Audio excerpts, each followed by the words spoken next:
Chapter 32 Cetology.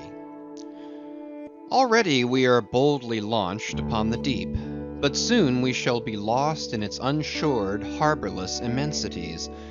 Ere that come to pass, ere the Pequod's weedy hull rolls side by side with the barnacled hulls of the Leviathan, at the outset it is but well to attend to a matter almost indispensable to a thorough appreciative understanding of the more special Leviathanic revelations and illusions of all sorts which are to follow. It is some systematized exhibition of the whale in his broad genera that I would now fain put before you, yet it is no easy task.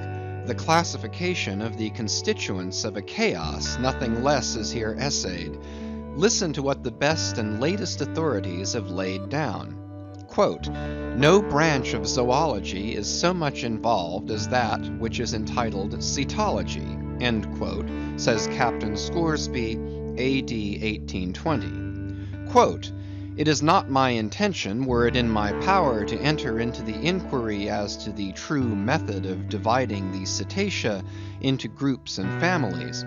Utter confusion exists among historians of this animal," end quote, sperm whale, says Surgeon Beale, A.D. 1839. Quote, "Unfitness to pursue our research in the unfathomable waters," end quote. Quote, "Impenetrable veil covering our knowledge of the cetacea," end quote. Quote, "A field strewn with thorns," end quote. Quote, "All these incomplete indications but serve to torture us naturalists," end quote. Thus speak of the whale, the great Cuvier and John Hunter, and Lesson, those lights of zoology and anatomy. Nevertheless, though of real knowledge there be little, yet of books there are a plenty, and so in some small degree with cetology or the science of whales. Many are the men, small and great, old and new, landsmen and seamen, who have at large or in little written of the whale.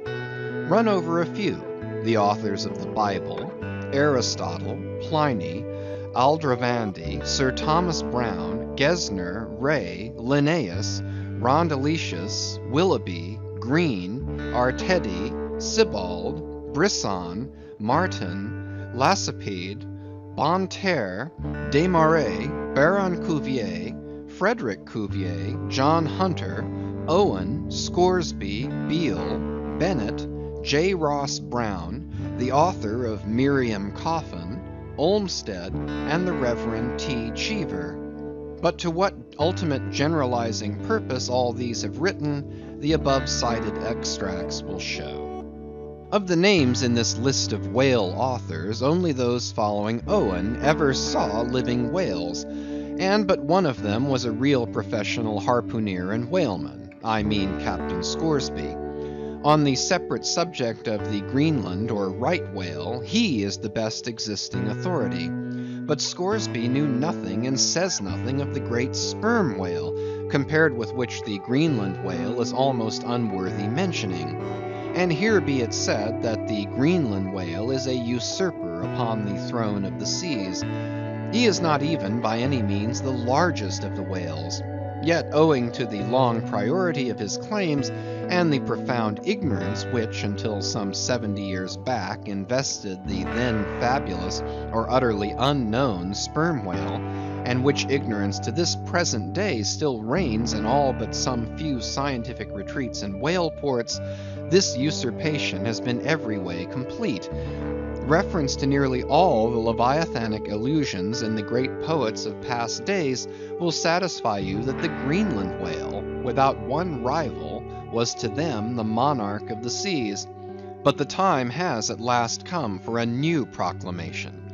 This is Charing Cross. Hear ye, good people all.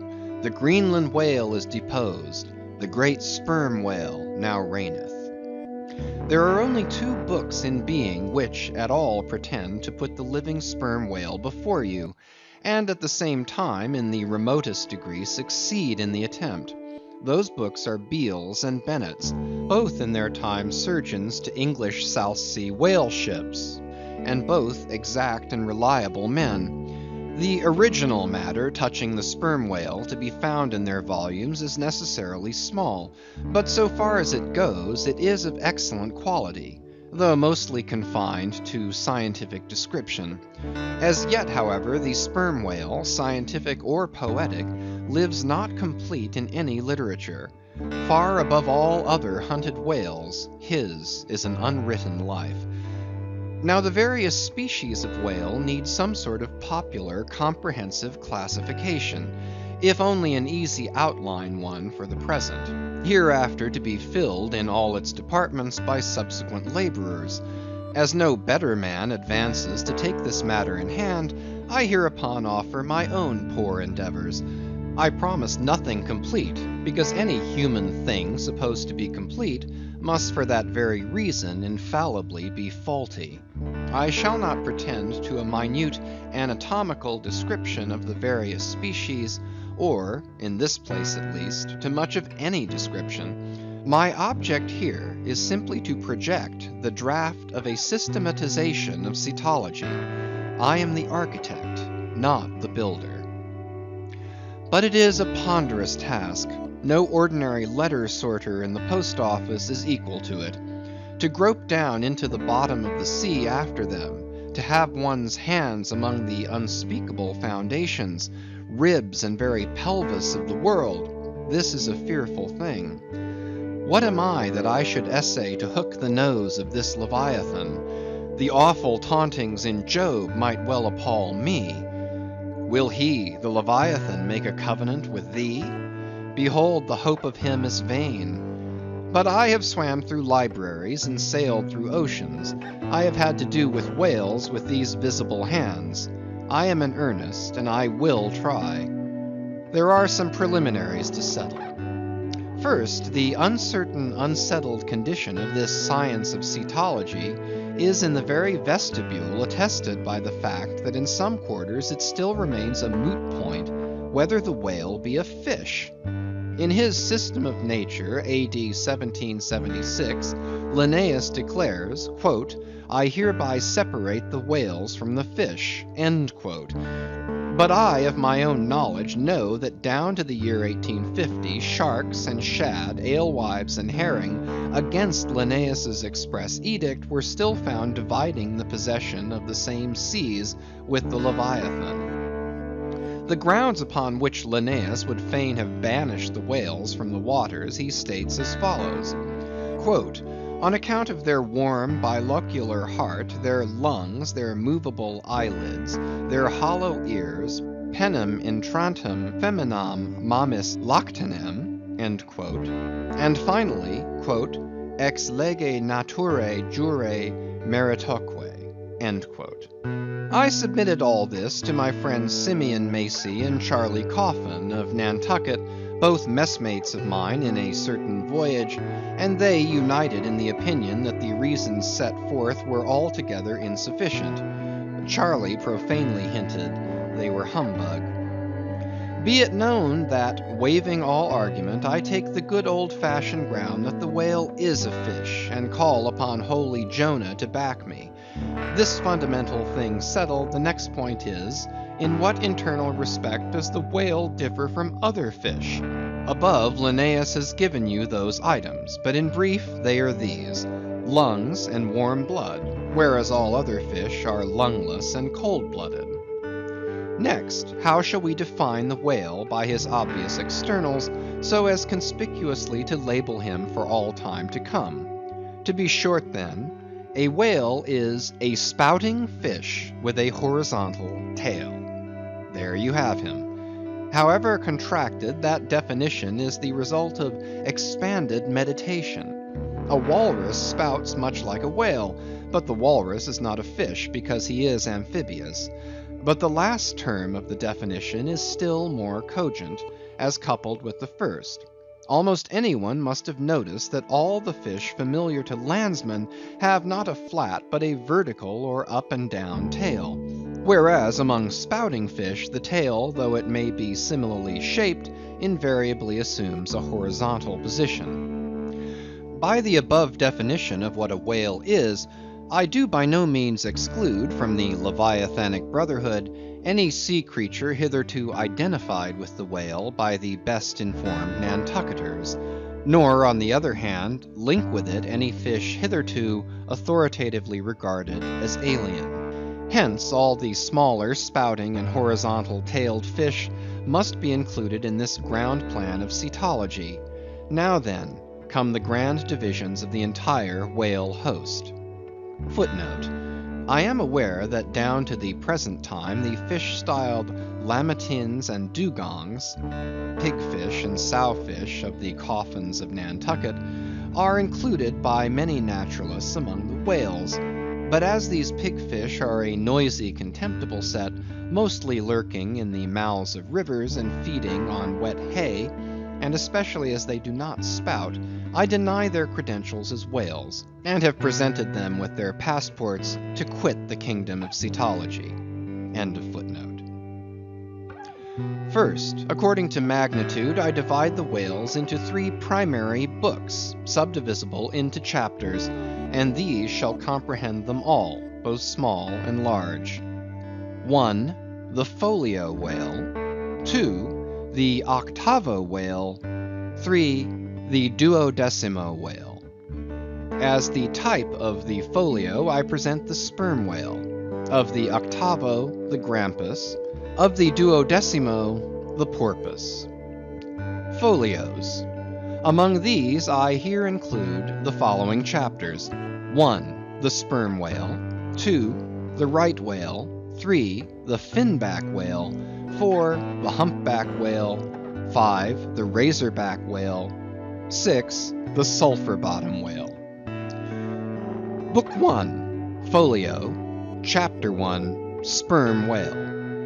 This whale, among the English of old vaguely known as the trumpa whale and the physeter whale and the anvil-headed whale, is the present cachalot of the French and the potzfisch of the Germans and the macrocephalus of the long words. He is without doubt the largest inhabitant of the globe, the most formidable of all whales to encounter, the most majestic in aspect, and lastly, by far, the most valuable in commerce, he being the only creature from which that valuable substance, spermaceti, is obtained. All his peculiarities will, in many other places, be enlarged upon. It is chiefly with his name that I now have to do. Philologically considered, it is absurd.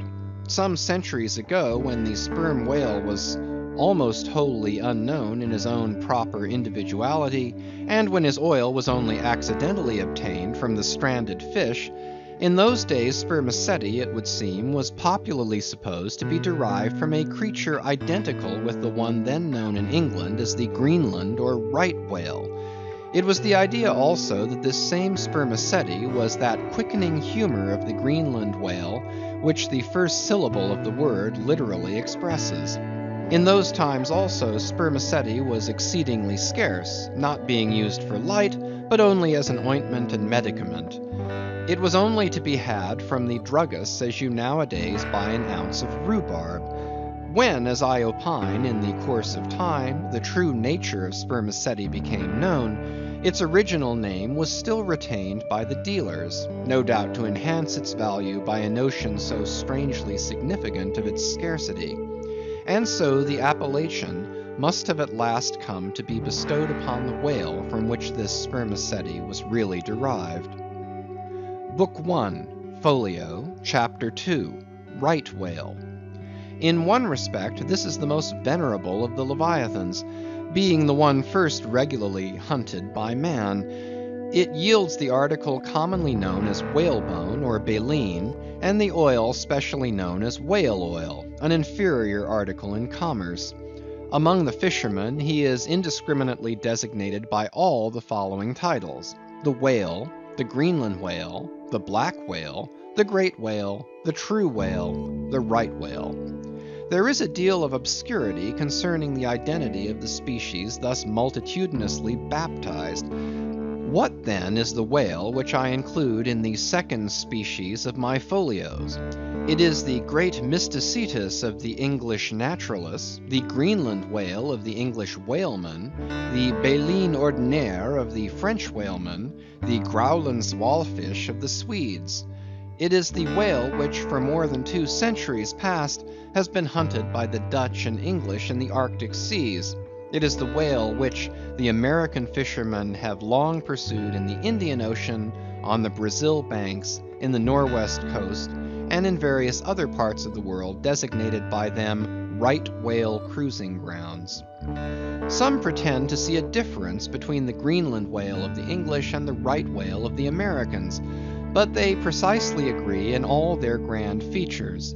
Nor has there yet been presented a single determinate fact upon which to ground a radical distinction.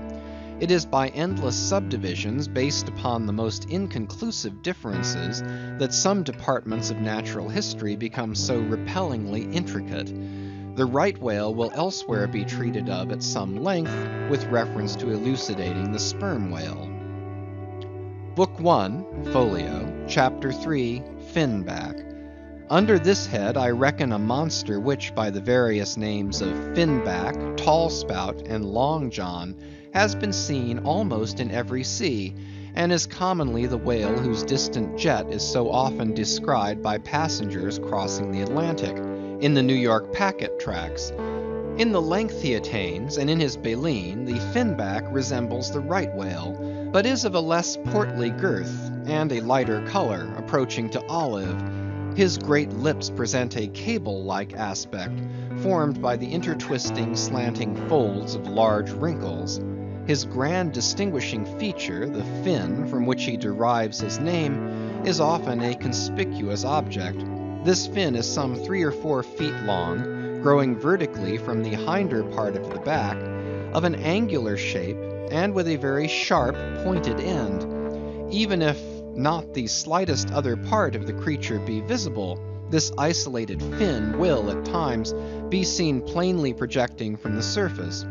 When the sea is moderately calm, and slightly marked with spherical ripples, and this gnomon-like fin stands up and casts shadows upon the wrinkled surface, it may well be supposed that the watery circle surrounding it somewhat resembles a dial, with its style and wavy hour lines graved on it. On that Ahaz dial the shadow often goes back. The finback is not gregarious. He seems a whale-hater, as some men are man-haters.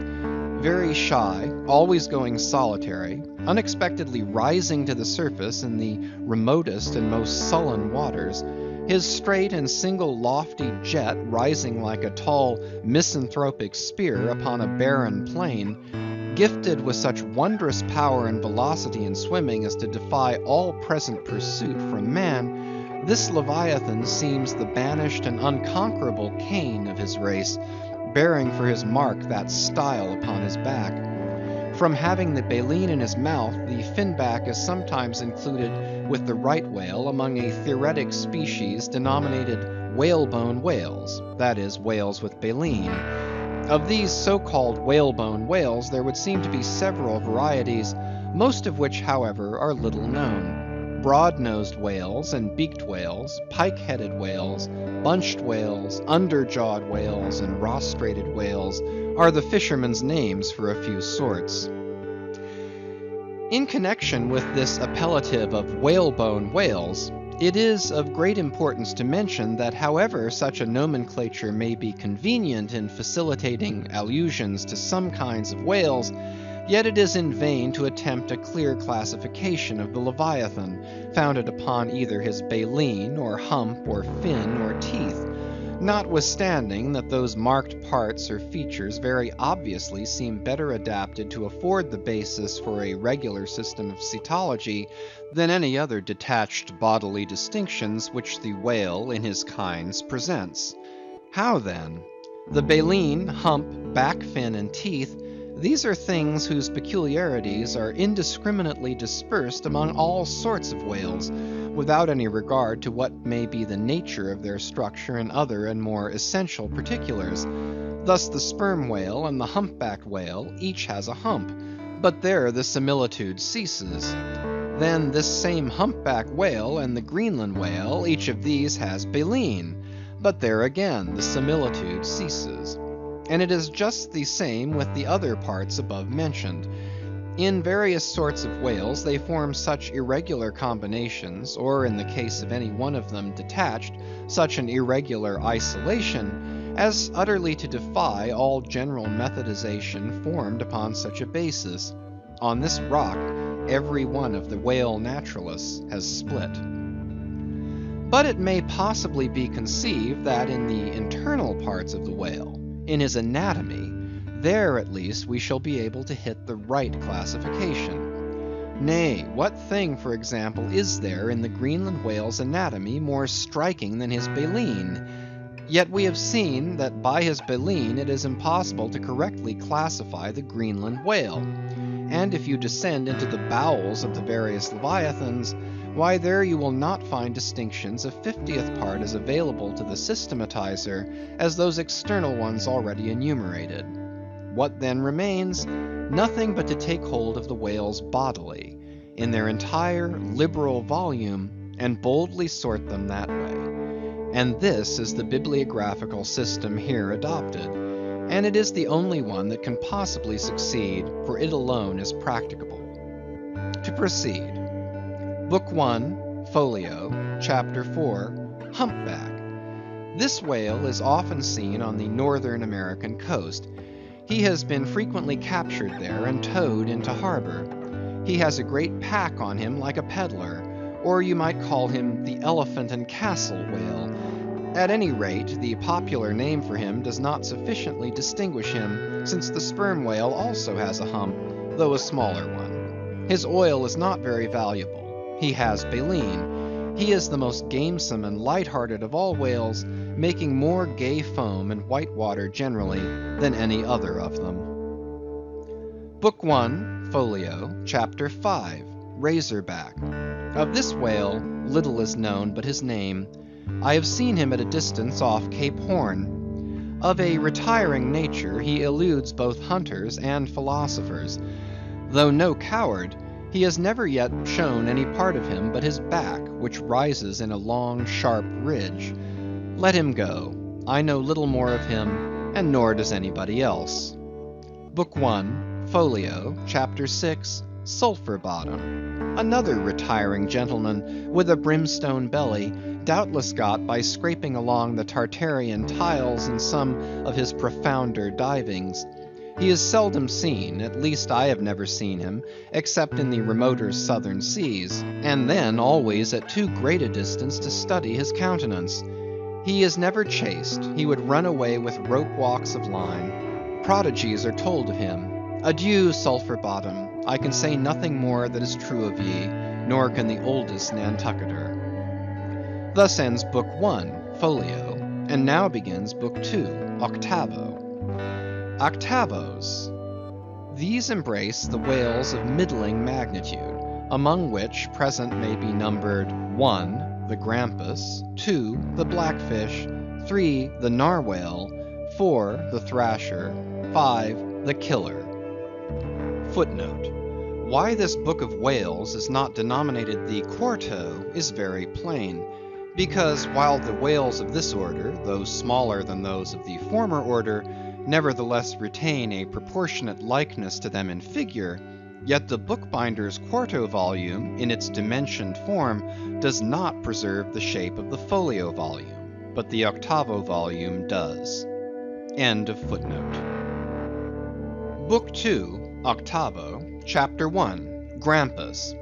Though this fish, whose loud sonorous breathing, or rather blowing, has furnished a proverb to landsmen, is so well known a denizen of the deep, yet he is not popularly classed among whales. But possessing all the grand distinctive features of the Leviathan, most naturalists have recognized him for one. He is of moderate octavo size, varying from 15 to 25 feet in length, and of corresponding dimensions round the waist. He swims in herds. He is never regularly hunted, though his oil is considerable in quantity, and pretty good for light. By some fishermen his approach is regarded as premonitory of the advance of the great sperm whale. Book 2, Octavo, Chapter 2, Blackfish. I give the popular fishermen's names for all these fish, for generally they are best. Where any name happens to be vague or inexpressive, I shall say so and suggest another. I do so now touching the blackfish, so called, because blackness is the rule among almost all whales. So call him the hyena whale, if you please. His voracity is well known, and from the circumstance that the inner angles of his lips are curved upwards, he carries an everlasting Mephistophelian grin on his face. This whale averages some 16 or 18 feet in length. He is found in almost all latitudes. He has a peculiar way of showing his dorsal hooked fin in swimming, which looks something like a Roman nose. When not more profitably employed, the sperm whale hunters sometimes capture the hyena whale to keep up the supply of cheap oil for domestic employment, as some frugal housekeepers, in the absence of company and quite alone by themselves, burn unsavory tallow instead of odorous wax. Though their blubber is very thin, some of these whales will yield you upwards of 30 gallons of oil. Book 2, Octavo, Chapter 3, Narwhale, that is, nostril whale. Another instance of a curiously named whale. So named, I suppose, from his peculiar horn being originally mistaken for a peaked nose.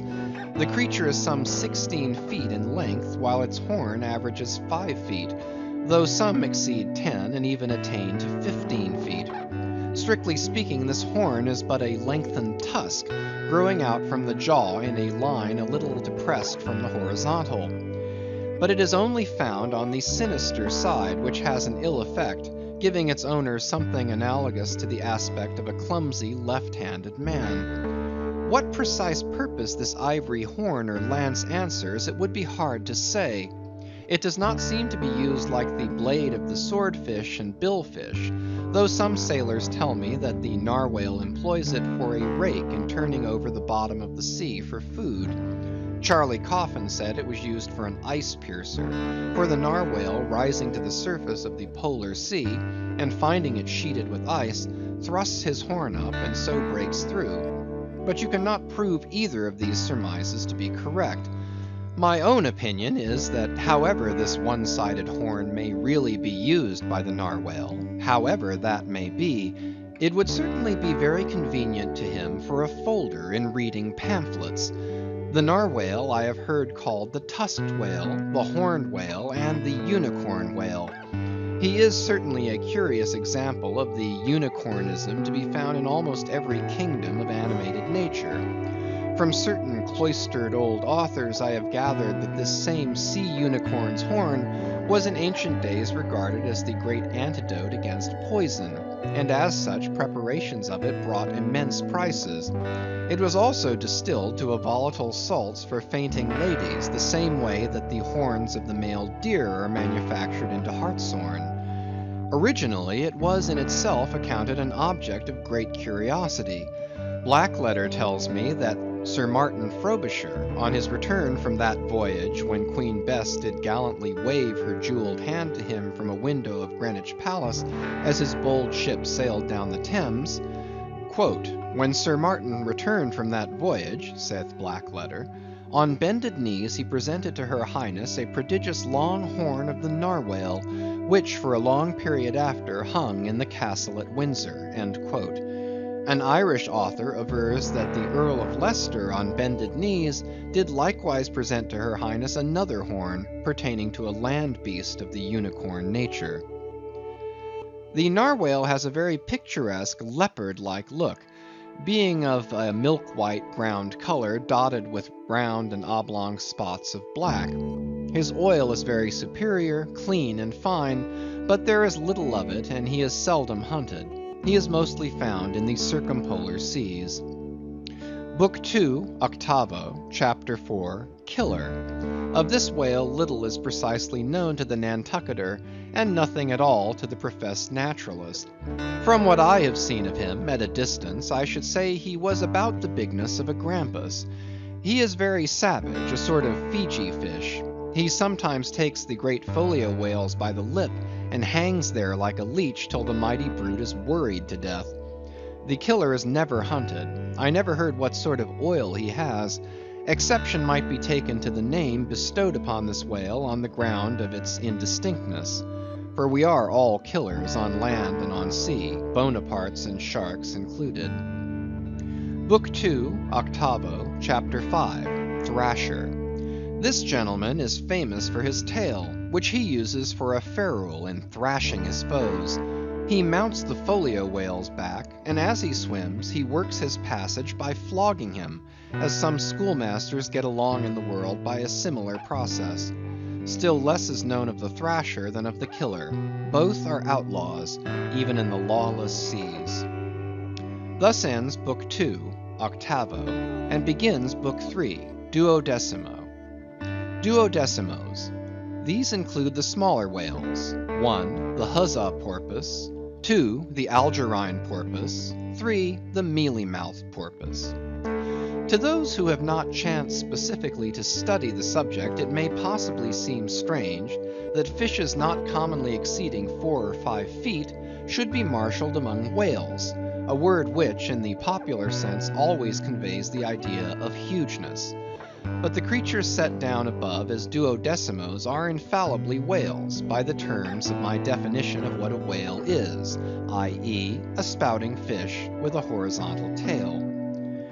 Book 3, Duodecimo, Chapter 1, Huzzah Porpoise. This is the common porpoise found almost all over the globe. The name is of my own bestowal, for there are more than one sort of porpoises, and something must be done to distinguish them. I call him thus because he always swims in hilarious shoals, which, upon the broad sea, keep tossing themselves to heaven like caps in a 4th of July crowd. Their appearance is generally hailed with delight by the mariner. Full of fine spirits, they invariably come from the breezy billows to windward. They are the lads that always live before the wind. They are accounted a lucky omen. If you yourself can withstand 3 cheers at beholding these vivacious fish, then heaven help you. The spirit of godly gamesomeness is not in you. A well-fed, plump huzzah porpoise will yield you 1 good gallon of good oil, but the fine and delicate fluid extracted from his jaws is exceedingly valuable. It is in request among jewelers and watchmakers. Sailors put it on their hones. Porpoise meat is good eating, you know. It may never have occurred to you that a porpoise spouts. Indeed, his spout is so small that it is not very readily discernible. But the next time you have a chance, watch him, and you will then see the great sperm whale himself in miniature. Book 3, Duodecimo, Chapter 2, Algerine Porpoise. A pirate. Very savage. He is only found, I think, in the Pacific. He is somewhat larger than the huzzah porpoise, but much of the same general make. Provoke him and he will buckle to a shark. I have lowered for him many times, but never yet saw him captured.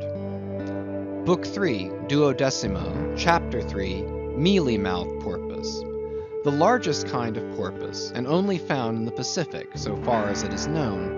The only English name by which he has hitherto been designated is that of the fishers, right whale porpoise, from the circumstance that he is chiefly found in the vicinity of that folio. In shape he differs in some degree from the huzzah porpoise, being of a less rotund and jolly girth. Indeed, he is of quite a neat and gentlemanlike figure. He has no fins on his back, most other porpoises have. He has a lovely tail, and sentimental Indian eyes of a hazel hue, but his mealy mouth spoils all. Though his entire back down to his side fins is of a deep sable, yet a boundary line, distinct as the mark in a ship's hull, called the bright waist, that line streaks him from stem to stern, with 2 separate colors, black above and white below. The white comprises part of his head and the whole of his mouth, which makes him look as if he had just escaped from a felonious visit to a meal bag, a most mean and mealy aspect. His oil is much like that of the common porpoise. Beyond the duodecimo, this system does not proceed, inasmuch as the porpoise is the smallest of the whales. Above you have all the leviathans of note, but there are a rabble of uncertain, fugitive, half-fabulous whales, which as an American whaleman I know by reputation, but not personally.